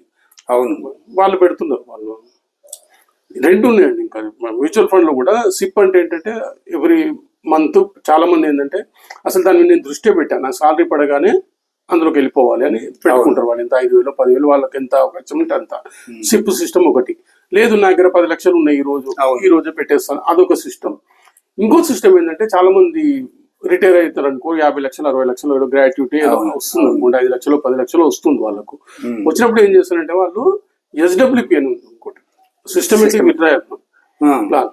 ఆ ప్లాన్ కింద ఏంటంటే 60 లక్షలు అక్కడ పెట్టామనుకోండి, సుమారుగా యావరేజ్ కి 20% పెరుగుతుందండి. ఇప్పటి వరకు చూస్తుంది 10 గత 10 ఏళ్ళు చూసుకుంటే 20% పెరుగుతుంది. వాళ్ళు ఏం చేస్తారంటే 60 లక్షలు పెట్టారనుకోండి, 60 లక్షల్లో 10% తీసుకుంటారు, ఒక 30,000. ఓకే, నెలకు 30,000 తీసుకుంటాడు. ఇంటి ఖర్చు నాకు 30,000 కావాలని 30,000 తీసుకుంటాడు. అతను 30,000 ఇక్కడ తీసుకున్నాడు, సుమారుగా ఇంకొక 30,000 రూపాయలు అతని ఆస్తి పెరుగుతుంటది అక్కడ పెట్టిన 10 లక్షల మీద. విత్డ్రా అయిపోతుంటుంది కదా, అందుకే 20% పెరుగుతుంది. 20% పెరుగుతుంది కాబట్టి నువ్వు పెరిగిందంతా తీసుకోవడం లేదు, తీసుకోవడం లేదు. నువ్వు 10% సగం తీసుకుంటారు, 10% తీసుకుంటున్నావు. కాబట్టి ఏంటంటే నీకు ఖర్చు కోసం నువ్వు అంటే సుమారుగా 60 లక్షలు పెట్టావు, 60 లక్షలు పెడితే 30,000 రూపాయలు నీ ఇంటి ఖర్చు ఉంటది. నీ ఇంటి ఖర్చు సరిపోయే 30,000 వస్తున్నాయి, 60,000 పెరుగుతున్నాయి కదా, నువ్వు తీసుకుని 30, ఇంకా 30,000 అందులోనే ఉంటున్నాయి. అందులో అంటే ఫిక్స్డ్ ఏం చెప్పడండి, ఏ బ్యాంక్ వాడు కూడా 60% 20% అని చెప్పరు. సుమారుగా 10 సంవత్సరాలు తీసుకుంటే కంపెనీ పర్ఫార్మెన్స్ చూసుకుంటే 20% యావరేజ్ 20% ఉన్నాయి. మ్యూచువల్ ఫండ్ 20% వస్తుంది. మనం గూగుల్లో వెతికినా తెలుస్తుంది బెస్ట్ మ్యూచువల్ ఫండ్ ఏది, బెస్ట్ SWP ఏది. నేను SWP పెట్టాను, బెటర్. అది మనకు మన డబ్బు మనకు ఉంటది, మన ఖర్చుకి మనసుగా వెళ్తుంటది, ఓ ధైర్యం ఉంటుంది. సడన్ గా రేపు ఏదైనా కావాలి, ఏదో ఇల్లు కావాలి, ఇల్లు కట్టుకుంటాం ఏదైనా అనుకోండి, అప్పుడు తీసుకోవచ్చు. గంట సేపట్లో నువ్వు ల్యాండ్ అమ్మాలన్నా కొనాలన్నా అమ్మడానికి సంవత్సరం, కొనడానికి సంవత్సరం పడుతుంది. ఇది ఏం కాదు, ఒక స్టాక్ మార్కెట్ అయితే గంట సేపట్లో అమ్మొచ్చు, గంట సేపు కూడా పట్టదు. నీకు రేపు ఇచ్చేస్తావు, ఈ రోజు అమ్మితే రేపు నీకు డబ్బులు వచ్చేస్తావు. అవునవును. మ్యూచువల్ ఫండ్ లో 2 రోజులు పడుతుండొచ్చు, 2-3 అంతే కదా. అంతే. క్యాష్ ఉన్నట్టు లెక్క మనకు. స్టాక్ మార్కెట్ ఇన్వెస్ట్మెంట్ విషయానికి వస్తే స్టాక్ మార్కెట్ మంచిదా, లేకపోతే ఒక ఫిక్స్డ్ అసెట్స్ కొని పెట్టుకోవడం మంచిదా? మీ దగ్గర ఈరోజు 1000 రూపాయలు ఉన్నాయి అనుకుందాం అండి, 1000 రూపాయలతో ప్లాట్ ముక్క కొనలేరు. అవును. స్టాక్ ప్లాట్ అంటే ల్యాండ్ మీద పెట్టాలంటే దాదాపు 50 లక్షలు, 1 కోటి రూపాయలు ఉండాలి. 1 కోటి రూపాయలు జమ చేసుకోవాలి, నువ్వు ల్యాండ్ వెతకాలి, నీ అదృష్టం బాగుండాలి, వాడు ఆక్రమించుకోకూడదు, దాని మీద ఏం చూసేసి ఉండకూడదు. అవన్నీ ఉంటే తీసుకొని కొంటే పెరుగుతుంది. ల్యాండ్ అయినా పెరగాల్సిందే, స్టాక్ అయినా పెరగాల్సిందే, పెరుగుతుంది. మళ్ళీ నీకు అమ్మేటప్పుడు ఏడాది టైం పడుతుంది. ఈ లోపు నీకు ఎవడన్నా రౌడీ వచ్చినా దాన్ని ఎదుర్కొనేంత ఇది ఉండాలి, గుండె ధైర్యం ఉండాలి, బలం ఉండాలి వాడితో. ఇప్పుడు ఏంటంటే ఎవడి ఇంటిని ఇంకోటి ఇష్టం వచ్చినట్టు ఎవడు లేడు అనుకోండి, ఎవరు ఆక్రమించుకుంటారు, వాడిని పంపించాలంటే తాతలు దిగి వస్తారు. నీకు ఇక్కడ స్టాక్ ఏం కాదు కదా, మనము కంపెనీ వాడి ముఖం మన ముఖం, వాడి ముఖం మన డిమాట్ అకౌంట్ లో ఉంటాయి అని నాలెడ్జ్ ఉండాలి. దీనికి కొంత నాలెడ్జ్ ఉంటే స్టాక్ మార్కెట్ బెటర్. అంటే అవి ఆ వ్యక్తిని పట్టి ఉంటది. ఒక్కొక్కరికి నువ్వు గంట సేపు చెప్పినా, 5 గంటలు చెప్పినా స్టాక్ మార్కెట్ ఒక జోదం నేను పోను అంటాడు. అతన్ని ఏం చేయలేము మనం, అట్లాంటి వాళ్ళని ఏం చేయలేము మనం. ఇంక వేరే అతను ఉంటాడు, అతను లెక్కలే చూపిస్తాడు. బాబు ల్యాండ్ ఎవరు ఎక్కడ తీసుకుంటా, నేను ఎక్కడ ఉంటానో ఏంటో తెలియదు, ఎందుకు ఇక్కడ ల్యాండ్ తీసుకొని ఆ రిస్క్ అంతా నాకెందుకు, నా అకౌంట్ నా జేబులో ఉంటుంది, నా సెల్ ఫోన్ నా దగ్గర ఉందంటే స్టాక్స్ అన్న జేబులో ఉన్నట్టు లెక్క అన్నట్టు. కాబట్టి ఆ వ్యక్తులని ఇష్టము. అయితే కొత్త జనరేషన్ ఏంటంటే తెలియకుండా తెలుసుకొని స్టాక్ మార్కెట్ వైపు పోవడం బెటర్. వెళ్ళాలి. ఇప్పుడు అమెరికా లాంటి దేశంలో సగం జనాభా స్టాక్ మార్కెట్ లో ఇన్వెస్ట్ చేస్తుంది, సగం మంది. మన దగ్గర ఏంటంటే కరోనా తర్వాత స్టార్ట్ అయింది. ఇప్పుడు 10%కి వచ్చాయి. 10% కూడా లేనటువంటి అంటే అకౌంట్స్ ఒక్కరికి 3-4 అకౌంట్స్ ఉంటాయి, ఒక్కరికి 4 డిమాట్ అకౌంట్స్ ఉంటాయి. ఆ రకంగా చూసినా 10%కు రాలేదు. ఇంకా ఉన్నది ఫ్యూచర్ ఉంది. అంటే ఇండియాకే ఫ్యూచర్. చదువుకున్న జనాభా, కొత్త జనాభా. ఇప్పుడు మామూలుగా గతంలో అమెరికా పోయిన కుటుంబం అంటే ఏదో అక్కడ పలానా విజయవాడలో ఊరిపోయారట, హైదరాబాద్ గాంధీనగర్ వాళ్ళు ఊరిపోయారు, ఇట్లా చెప్పుకునేవాళ్ళు. ఇప్పుడు మేము ఉండే అలవాళ్ళు మా లైన్ లో మొత్తం 10 ఇళ్ళు ఉంటాయి, అటు 5 ఇటు 5. ఈ 10 ఇళ్ళ పిల్లలు అమెరికాలో ఉన్నారు. వాళ్ళు పంపిస్తుంటారు. వాళ్ళు మార్కెట్ లో, అక్కడ మార్కెట్ లో పెట్టచ్చు, ఇక్కడ పెట్టుకోవచ్చు. రియల్ ఎస్టేట్ లో కూడా పెడుతున్నారు. ఈవెన్ అమెరికా రియల్ ఎస్టేట్ లో కూడా మన వాళ్ళు బాగా కొంటున్నారు ల్యాండ్, అక్కడ ప్లాట్లు. కాబట్టి అవకాశం ఇంకా ఎక్కువ ఉంది. స్టాక్ మార్కెట్కి ఏంటంటే ఇది ప్రారంభం ఏం చెప్తుంటారు మామూలుగా ఏంటంటే అందులో ఉన్న ఎక్స్పర్ట్స్ అందరూ ఏం చెప్తారంటే బుల్ మార్కెట్ పిక్చర్ అవి బాకీ అని. ఇప్పుడు అంతే జస్ట్ మన పేర్లు పడుతున్నాయి అంతే తెర మీద, ఇంకా అసలైన పిక్చర్ ముందు ఉంది అంటే. సరే మనం అట్లా చెప్తే ఏంటంటే మార్కెట్ తో నాకేముంది, లక్షల కోట్ల రూపాయల మార్కెట్ లో మనం సముద్రంలో నీటి బొట్టు అంత వల్ల. అంటే మీరు చూస్తున్న ఇప్పుడు గత కొంతకాలంగా మీరు చూస్తున్న మార్కెట్ ఏ స్థాయిలో, అంటే ఇండియన్ ఎకానమీ కానీ మార్కెట్ కానీ ఇంకా పురోగమించే దశలో క్రైసిస్ వస్తుంది. మామూలుగా మధ్యలో కొంత తగ్గితే తగ్గవచ్చు, తగ్గాలి కదా. ఊరికే పైకి వెళ్తే ఒక ఆమె రచనా రనడే అని ఉందండి, ఆమె సిఏ రచనా రనడే. సరదాగా మాట్లాడుతూ ఆమె స్టూడెంట్స్ అడిగారు మార్కెట్ ఫ్యూచర్ ఎట్లుంటది అంటే, లాస్ట్ కి ఒకటే మాట చెప్తాం మీకు అని చెప్పి, మనిషి అయినా మార్కెట్ అయినా పైకి వెళ్ళాల్సింది. పైకి అంటే మార్కెట్ పెరుగుతూనే ఉంటుంది. మార్కెట్ అప్పుడప్పుడు కరెక్షన్స్ ఉంటాయి కదా. పోయేవాడన్నా ఆయాసంతో కాసేపు ఆగిపోతాడు. మనం పలానా టైంలో ఆగిపోతాడని ఎవడు ఊహించలేడు. ఆగడం చాలా మంది ఏం చేస్తారంటే కొంత ఎక్కువ నాలెడ్జ్ తో మార్కెట్ పడిపోయినప్పుడు కొంటామంటారు. అది వీడు ఎదురు చూసినప్పుడు ఏం పడిపోదు. అసలు ఇక పడిపోదు అని అందరూ నిర్ణయించుకున్నప్పుడు పడిపోవచ్చు కూడా. దానికి రెడీగానే ఉండాలి, మన చేతిలో రెడీగానే ఉండి ఏంటంటే ఈ సిప్ అనుకో, మార్కెట్ పడిపోయినప్పుడు ఉపయోగపడుతుంది నీకు, మార్కెట్ పైన లేచినప్పుడు ఉపయోగపడుతుంది. అది బెటర్ కదా. ప్రతి నెల నువ్వు వేస్తూ పోతుంటే ఈ మార్కెట్ ట్రేడింగ్ ని ప్రభుత్వాలు నియంత్రించడం సాధ్యం కాదా? ఏంటి అంటే ఏదో దానికి అంటే చాలా మంది లాస్ అవుతున్నారనే ఉద్దేశంతో కొంత లాట్ సైజు పెంచాలి, చిన్నోళ్ళు చేయకుండా చేయాలి, పన్ను పెంచాలని చూస్తున్నారు తప్ప అది అంటే ఇప్పుడు ఇంతకుముందు ఏంటంటే నెలకు 1 రోజు ఉండేదట మామూలుగా. ఇది ఇప్పుడు ఏంటంటే ఎవ్రీడే బ్యాంక్ నిఫ్టీనో ఏదో ఒకటి ఎవ్రీడే, దానివల్ల ఎక్కువ మంది వస్తున్నారు అనేది ఒకటి. అది ఒక జూదం. అది దాన్ని అర్థం. ఇప్పుడు చాలా మంది ఏంటంటే మొన్న ఐటీ ఉద్యోగి పైనుంచి పడి చచ్చిపోయాడు. ట్రేడింగ్ చేశాడు అతను, 10 లక్షలు ఏదో పెట్టుబడి పెట్టాడు, ఫ్రెండ్స్ దగ్గర ఏదో అడుక్కొచ్చి పెట్టాడు. అది దెబ్బతింటుంది. ట్రేడింగ్ చేస్తే ఎప్పుడైనా పోవాల్సిందే అండి. చాలా ఎప్పుడు రేరు. అది కూడా నాకు వారు చెప్పినా నాకు నమ్మకం కలగదు, ఇతను సంపాదించాలని చెప్పినా. ఎందుకంటే దానికంటే ఇది బెటర్ కదా. రోడ్డు మీద కూర్చొని బొమ్మ బొరుసు ఆడుకో, 50% సక్సెస్ రేట్ ఉంటుంది. 10% మనం ఈవెన్ డిమాట్ అకౌంట్ ఓపెన్ చేయగానే, ఆ రోజు కొనడానికి ఓపెన్ చేయగానే ట్రేడింగ్ చేస్తే 90% లాస్ అవుతారు, నీ ఇష్టం అని చెప్తుంటారు.